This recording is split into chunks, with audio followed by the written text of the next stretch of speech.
Hello. Good day. This is one of those days that I dream about weather-wise. Here in Minnesota, it is like the leaves are changing colors. All of them are gracefully falling. The mosquitoes have died down. It is just stunningly beautiful in nature this time of year. I love it. So here I am. And I wanted to share something that I wrote earlier today. I made a post on Facebook because I'm a dinosaur and don't use any other media outlet yet. But I made a post on Facebook and I typed it up and I just wanted to read it and put it on YouTube as well. So here we go. Emotional suppression causes war. All war is like an autoimmune disease. All war is self-warring with self. We've heard it said a million times, hurt people hurt people. But have you truly taken the time to feel those words? To make that statement personal to you? I feel it may be imperative now that we make time to do so. Deep down, we feel separated from God. We feel disconnected from our cosmic self, our whole self. We long for true connection and unconditional love, and yet feel so far from it. At whatever level you ignore, suppress, or deny this pain, you become prone to anger, fear, and even hatred.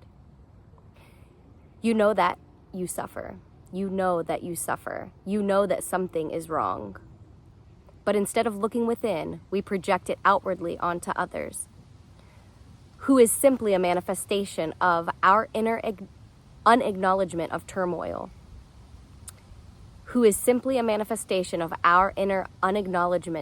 Unacknowledged turmoil.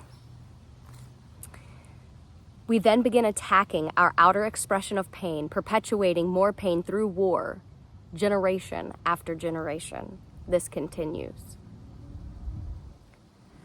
Throwing more fire onto fire is not going to put out the fire. That is illogical. Try not to simply read or hear these words, but feel them. And if you feel this does not apply to you, then you can bet your life it most certainly does. Am I ready? Are you ready? I love it when the wind picks up. It feels so amazing. Are you ready? Are you ready to relinquish control and face your inner pain and choose love instead? Once we do, we will no longer be ruled by the undercurrent of anger, fear, and sadness, and more clearly see the fallacy and our part in playing out the game of an eye for an eye. Only then will it become more clear to you that the only way forward is through true acceptance and love. You then shift from being the pain to being the loving, spacious presence that is aware of the pain and holding it in that loving space. It truly is so simple. Allow your desire for peace to overrule your fear of pain. And I'm not talking about physical pain, but that deep inner gut-wrenching pain.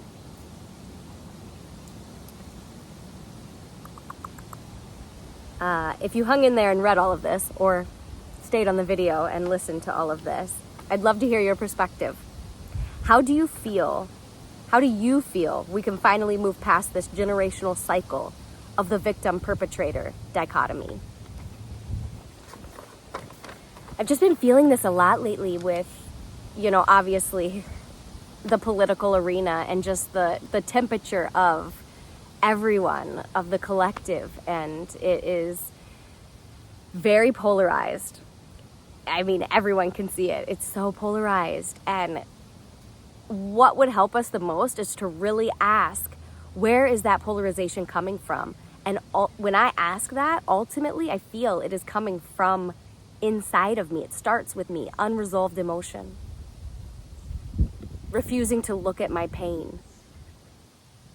And when I finally become brave enough to do so,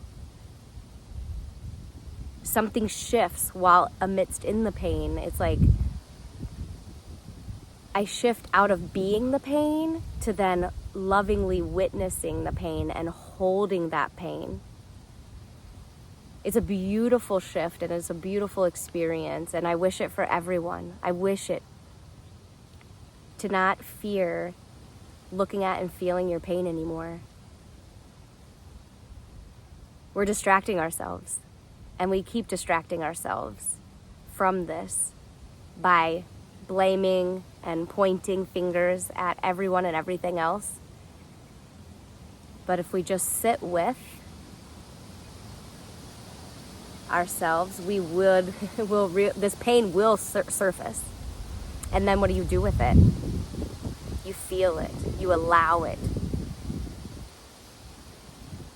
and you eventually will shift into the loving witness of it. And then you hold it. And I would like to throw this out there, like if anyone is, like if this is striking true for anyone, and you don't quite know how to go about sitting with your pain, or you're scared to sit with your pain, you feel like it's going to eat you, you feel like it's going to overcome you, I promise you it won't. Then I will put my email address in the description of this video, and please reach out to me, email me, and I would love to be that person that can sit with, because sometimes witnessing something from outside of ourselves can help mirror how we could do it for ourselves. So it would be my honor to be that loving, unconditional space for you to feel your pain, to help you so that you feel safe to feel your pain, so that you know it's not going to overcome you. Reach out if that is something that you've been wanting to do, but you're too scared to do so or don't know how to do so. And with that, have a fabulous or not so fabulous day. No judgment. No expectation. Be what is